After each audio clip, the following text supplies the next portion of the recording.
xe cấp cứu, có tai nạn ở đường Nguyễn Trãi. Đau đầu quá. Cố lên anh, xe cứu thương đến ngay đây rồi. Cảm ơn em. Welcome to our channel. In today's story, we witness a heart-stopping moment in the life of CEO Quan as he returns to the farm after a long time away from Tieu Lac. An unexpected car accident during a heavy rainstorm leaves him in critical condition. The moment Tieu Lac receives the devastating news, she rushes to the hospital, carrying with her all her fear, anxiety, and the love she never fully had the chance to express. Outside the emergency room, she waits in despair, praying for a miracle. Thankfully, thanks to the doctor's dedication and timely treatment, CEO Quan survives the danger. The moment he opens his eyes and sees Tieu Lac holding his hand becomes the most powerful proof of their love. After everything, what he truly longs for is not success in the city, but to recover quickly and return to the farm, where she is waiting for him. If you enjoy deeply emotional love stories filled with tears, reunion, and hope like this one, don't forget to like, share, and especially subscribe to our channel so you won't miss the next episodes. Your support is the biggest motivation for us to continue bringing you more meaningful and touching stories.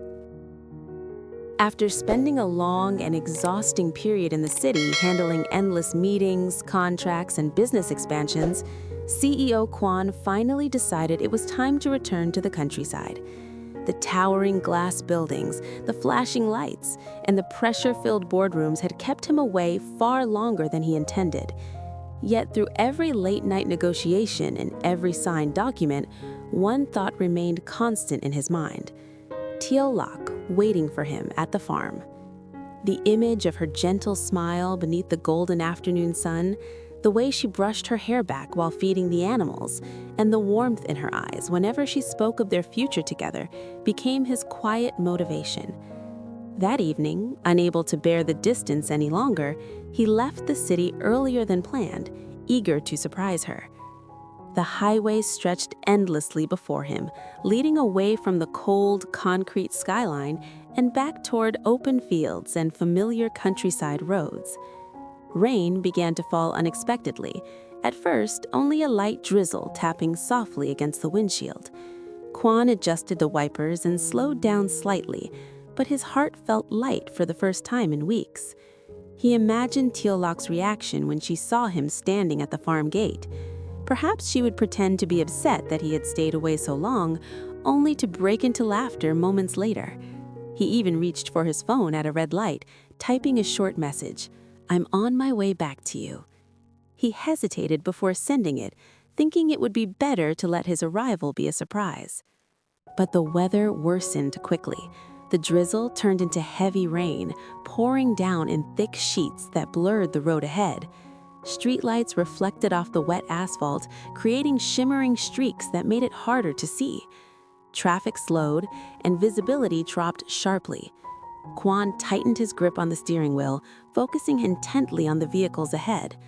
Despite the challenging conditions, his thoughts kept drifting back to the farm, the quiet mornings, the earthy scent after rain, and Tieu Lac's soft voice calling his name.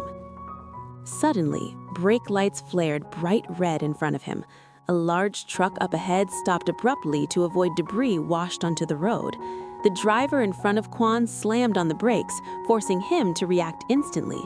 He pressed his brake pedal hard, but the tires skidded on the slick surface. The car began to fishtail uncontrollably, the steering wheel jerking violently in his hands. In a split second, everything spiraled beyond control. The world outside the windshield spun into a blur of rain, headlights, and darkness. A deafening crash shattered the night. Metal collided with metal, glass exploded into fragments, and the car lurched sideways before coming to a brutal stop against the roadside barrier.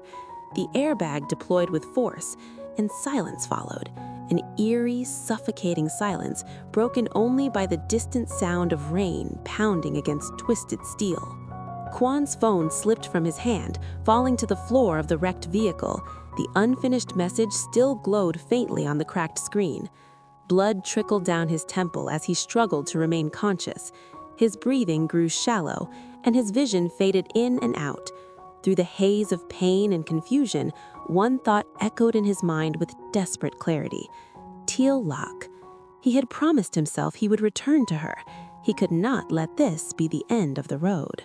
The hospital corridors were flooded with harsh white light, the kind that erased all sense of time and comfort.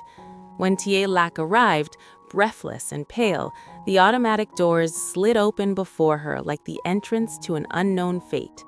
She had rushed out the moment she received the call, barely remembering how she managed to get into a taxi or how many red lights they had passed along the way. Her mind had gone blank except for one terrifying sentence. CEO Quan has been in a serious car accident. The words echoed relentlessly in her ears, louder than the rain that still poured outside. Nurses hurried past her as she reached the emergency floor, their shoes squeaking against the polished tiles. She caught sight of a stretcher disappearing behind the double doors of the operating room, and though she could barely see his face, she recognized him instantly.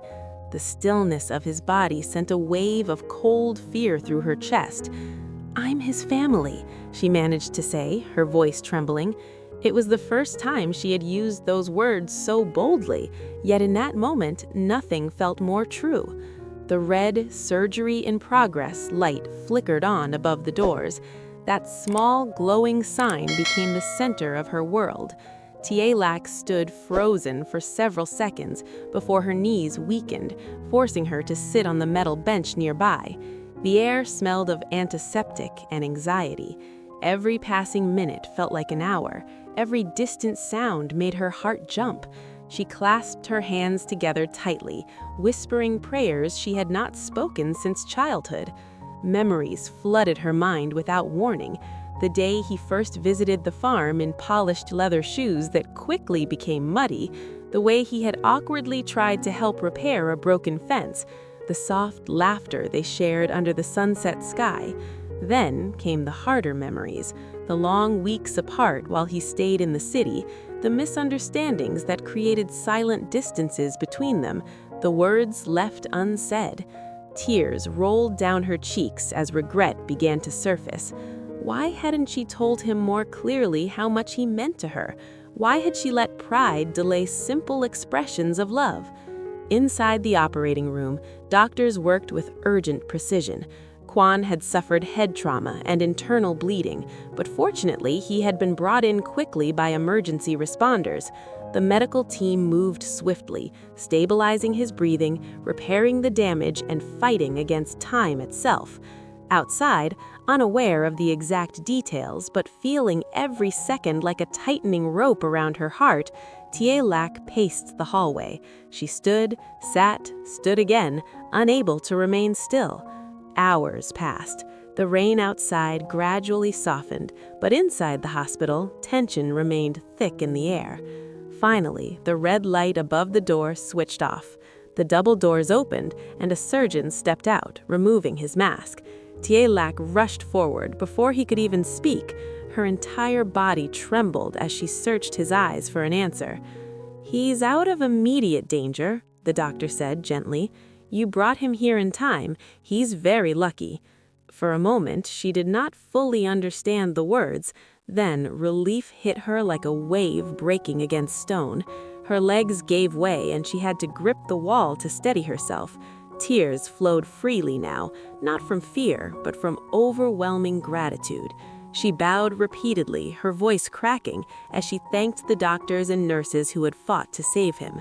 In that sterile hospital hallway, beneath fluorescent lights and the lingering scent of antiseptic, Tieu Lac realized something with absolute clarity. No success, no pride, no temporary distance was worth losing the person she loved. As long as he was alive, as long as his heart continued to beat, they would have another chance, and that chance was all she needed.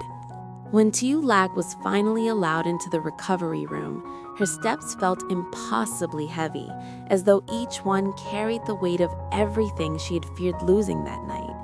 The corridor was quieter now, the chaos of the emergency long past, replaced by the steady rhythm of hospital machines and distant footsteps. She paused outside his door for a brief second, pressing her trembling hand against her chest to steady her breathing. Then she pushed the door open gently. CEO Quan lay motionless on the white hospital bed, a thin blanket drawn up to his chest. His forehead was wrapped in clean bandages, and a faint bruise colored the side of his face. Tubes and monitors surrounded him, their soft beeping filling the silence. For a split second, seeing him like that broke her heart all over again. This strong, confident man who commanded boardrooms and made fearless decisions now looked fragile, almost boyish in his stillness. She walked slowly to his bedside and reached for his hand. It felt warm, thankfully warm, and that simple warmth sent tears spilling down her cheeks again. She pressed his hand against her face, closing her eyes as if reassuring herself that he was truly there. "I'm here," she whispered, her voice barely audible. "I'm not going anywhere." As if responding to her touch, his fingers moved slightly. His eyelids fluttered before slowly opening. At first, his gaze seemed unfocused, drifting across the ceiling and the pale walls. Then his eyes found her. Even through the haze of medication and exhaustion, recognition softened his expression. The faintest smile curved his lips. "Tieu Lac," he murmured, his voice weak but steady enough to say her name. Hearing him speak shattered the last of her restraint. She leaned forward carefully, wrapping her arms around him as gently as she could, afraid of hurting him, yet unable to stop herself. Her shoulders shook with quiet sobs. "Don't scare me like that again," she cried. "I thought I was going to lose you. I was so afraid." Quan lifted his hand with effort and rested it lightly against her hair. Though he lacked strength, his gesture carried all the reassurance she needed. "I'm not that easy to get rid of," he said softly, attempting a playful tone despite the pain. "I promised I'd come back to the farm, didn't I?" She pulled back slightly to look at him, tears still clinging to her lashes. "You don't have to be strong all the time," she whispered. "You can rest. The farm will wait. I will wait." He shook his head faintly. "No, I want to go back, not just because of the farm." His eyes held hers with quiet determination. "Because you're there, that's home." The sincerity in his voice silenced the room more completely than any machine ever could. For so long, their lives had been divided between ambition and simplicity, city lights and open fields. Yet in that moment, lying in a hospital bed between life and death, everything became clear. Success meant nothing without someone to return to, and survival felt meaningful only because she was standing beside him. Tieu Lac leaned down and kissed his forehead carefully, mindful of the bandage. "Then get better," she said through a fragile smile. "Recover quickly, CEO Quan. We still have animals to feed, fences to repair, and sunsets to watch together." He squeezed her hand weakly but firmly. "I will," he promised. "I'll heal soon, and I'll go back to the farm with you." Outside the window, dawn began to break, casting soft golden light across the hospital room. It felt like more than just a new day. It felt like a second chance, and this time, neither of them intended to waste it. Hello, xin chào tất cả các khán giả của kênh Tieu Lac Daily Life. Vậy là câu chuyện của chúng ta ngày hôm nay đã kết thúc tại đây. Trong câu chuyện hôm nay của chúng ta thì đã kể về việc CEO Quân trên đường trở về lông trại với lại Tieu Lac đã không may mắn khi anh đã gặp phải tai nạn và cũng khá là nguy kịch, và anh đã được người ta đưa đến bệnh viện cấp cứu kịp thời. Sau khi nhận được tin tức CEO Quân bị tai nạn, Tieu Lac đã ngay lập tức chạy đến bệnh viện để chăm sóc anh, và thật may mắn là Chúa đã nhận lời Tieu Lac và sự chăm sóc của cô cũng như của bác sĩ. Giờ đây CEO Quân đã phục hồi và có thể xuất viện trở lại. Tieu Lac và CEO Quân những giây phút như thế này lại càng trân trọng nhau hơn. Mọi tình tiết hấp dẫn về câu chuyện Tieu Lac và CEO Quân sẽ còn được kể ở các video tiếp theo. Các bạn đừng quên bấm vào nút subscribe sẽ nhận được thông báo mới nhất về câu chuyện sẽ được phát sóng hàng ngày trên kênh Tieu Lac Daily Life nhé. Tieu Lac và CEO Quân, thank you so much. Please continue support their channel Tieu Lac Daily Life. Bye bye.